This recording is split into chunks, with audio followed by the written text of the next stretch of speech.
Oh, here we go. Ah, Diesel. the Devil's second favourite, Diesel.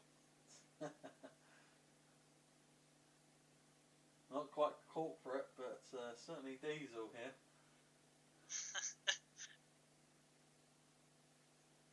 I'll never understand, Matt, why they decided to make that move to have Diesel and Razor Ramon. So odd. Yeah. And plus, when you look at like Diesel, and then you look at this guy, and then he's gone to WCW. They're calling him Big Sexy, and you've got this guy. He's not. This fake Diesel was not really well renowned for his good looks. Yeah, totally. Not good at all. Yeah, it's just a strange move for WWE. It seemed almost desperate, Matt, in a way. That's how it come across to me anyway when I was watching it back in this year. I was like, come on. Like, just because they own the rights to the characters. But I think there was the whole thing with the legal battle that was going on between them and WCW about when WWF tried to sue because of Razor and or Scott Hall and Kevin trying to do so much of their characters, but of course they didn't win it because they still weren't using their names, and they were playing themselves essentially. But they were saying that Scott Hall was trying to be a Razor Ramon like character when he first started, but I think this was WWF's way of saying we own Diesel here. And here's Terry Funk, the living legend, and it probably was at this point as well. One of those guys, Matt, that never seemed to finish his career, did he? No, yeah, I wouldn't be surprised if he was like still wrestling or something somewhere. Probably impossible, but he's just never seemed to have stopped. No, absolute amazing performer. I mean, if you saw him in the NWA days, amazing wrestler. Huge banner going across there for some reason in the back. And then, of course, he really innovated stuff at ECW, which he made that promotion very famous, done a lot for ECW.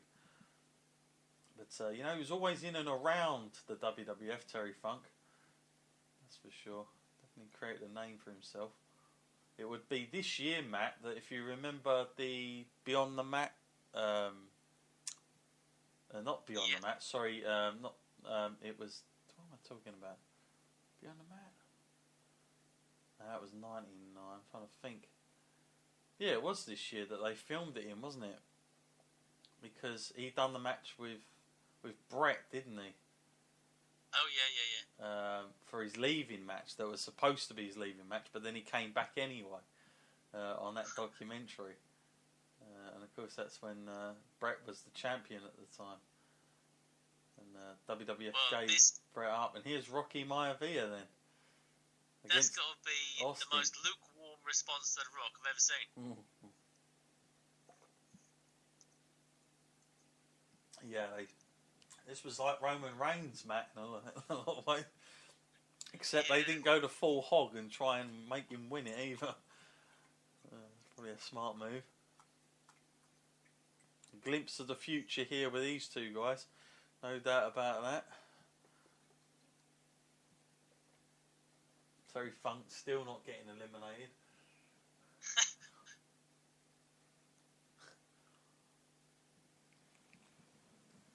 I still can't believe the fake Diesel is in there. It just feels, every time I see that guy, it just feels like they wrote a year's worth of stuff for Diesel and then he left and they were like, oh, well, we might as well use it anyway.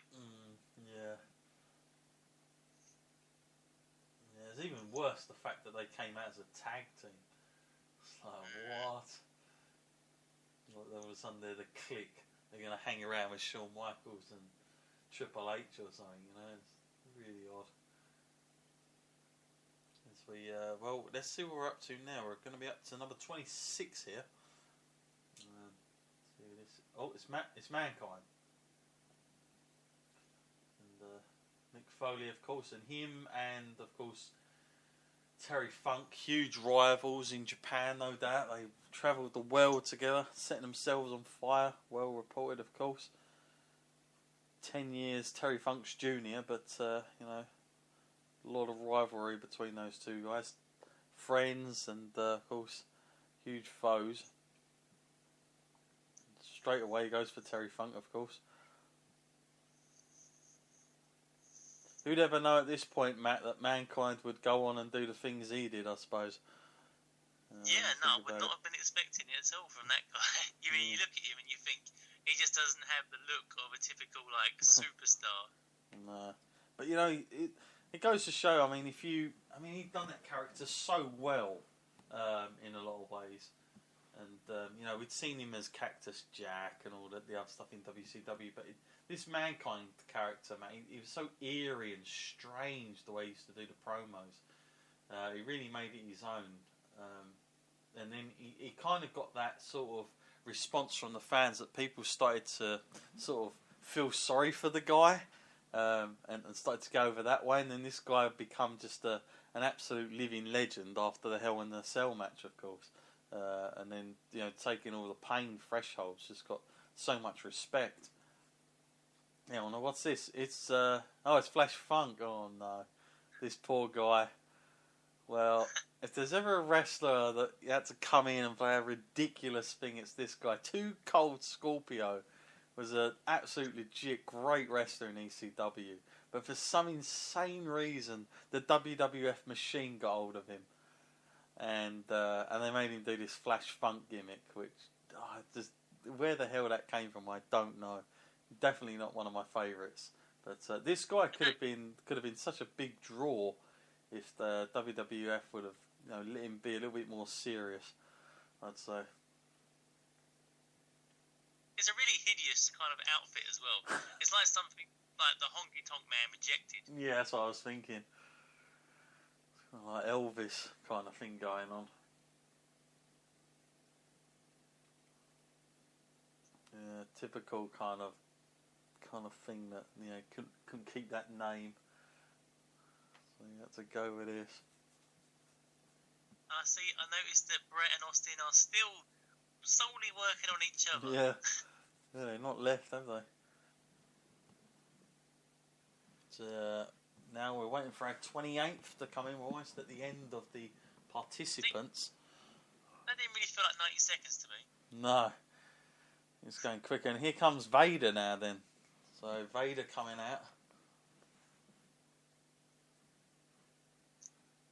I'd be worried now because I would think there would be some eliminations coming. Yeah. Just strolling down. Oh, I forgot about that sign that people did with their hands as well, the V. Yeah, that was another big thing, wasn't it? Terry Funk and Mankind going at it there, still trying to eliminate one another.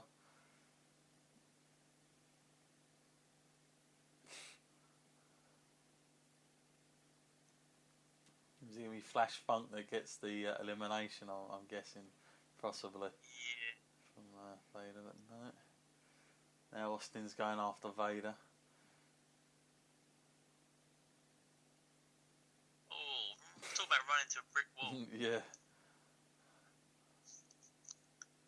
So the fake Diesel's getting a run out, you know. Kevin Nash.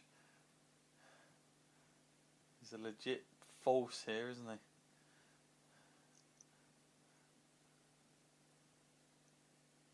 Is he too cold? Oh, I keep calling him Too Cold. Of course, Flash Funk. What a terrible name as well, really. Think about it. And that music, of course, Matt. I'm sure you remember that. Yeah, of course, hard to forget now, isn't it? What have we got now? 29. Oh, it's a Godwin again. Oh, he's back out. I was expecting one of them Mexican wrestlers in a minute. You know, I was thinking, here we go again. Yeah, I was expecting one of them. This Henry Godwin. This is the guy that was Midian, sorry, not the other guy that came in earlier. I don't know why I said that. He looks similar though. Yeah, he's starting on Vader. So there's a lot of people in there now for when the 30 comes out. So this is going to be it, isn't it? I'm guessing it's going to be the Undertaker, Matt, because I'm sure he's in this. He's the only one we haven't seen, but I'm sure he would be in this unless he's too hurt from earlier. I don't know. Yeah, well, you'd assume he was there, so you'd think, like, this Royal Rumble needs some star power. Yeah. All of a sudden, the last one, it's a Mexican wrestler. from earlier. Certainly out of these. I mean, looking around that ring, how many people would you say there is that you would actually consider in with a shot of winning? Yeah, it would definitely be Brett, Austin, possibly Vader. At this point, nobody else. Only because Vader beat the Undertaker earlier, so I'd be like, yeah, this, maybe they're doing something with him. But the crowd's gone crazy. Just goes to show you how popular the Undertaker was. Not sure this helps for the Royal Rumble. There's guys in there, but it's just can't see it. Yeah. But that entrance, can't beat that entrance, so they're going to do it. Just got to walk a little bit quicker to this one. It's like, walk faster. Don't do the slow one. And the lights are back on there. So, there's a few people in there. Obviously, Mankind and Vader will be for the Undertaker to go at. And so, yeah, Undertaker definitely would have made it as one of the favourites now, I would say, to win this if I was watching it. I'd be cheering for him and Brett, no doubt.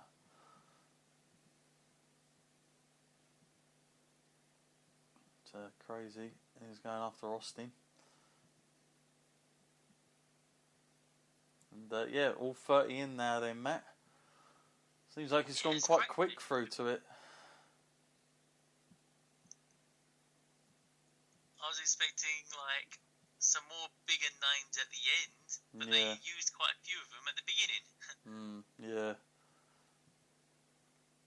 Yeah, not sure that was too wise, to be honest. It is funny when you look back on it and you see people who they were and who they will become, and people who at the time people were thinking like, oh, they're nothing, they'll never be anything, and then they become like one of the most household names in wrestling. Yeah, it's unbelievable. Absolutely unbelievable. Actually, Rocky Maivia there.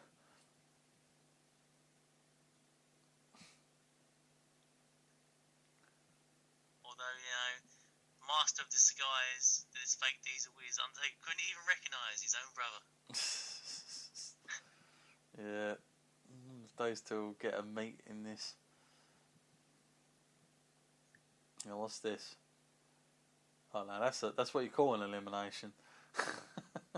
Just thrown in. Pretty impressive. So Flash Funk gone. Brett and Austin look knackered as anything in that corner. They've done everything they can to each other.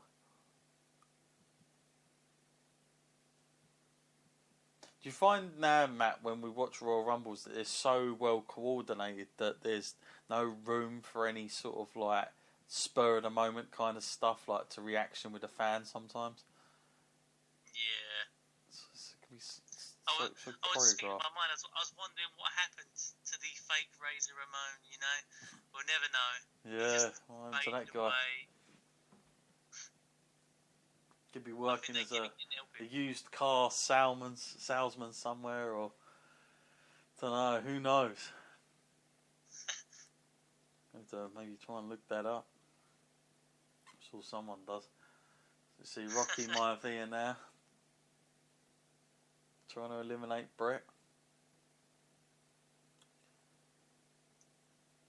At this point, WWF definitely were trying to push Maivia as a top guy, because he debuted at 96 Survivor Series, so he'd only been in this a couple of months, Matt, but the way even you can see he's being treated here, you can see there's like a Vince McMahon's like, come on, it's got to work.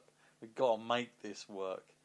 You can see by the way he's been treated in this somewhat. He didn't go full on though. He didn't go, he's gonna win the Rumble. No, that's the biggest difference there, isn't it? That would have been an absolute disaster. Was he Vader and Undertaker going back at it then from earlier on?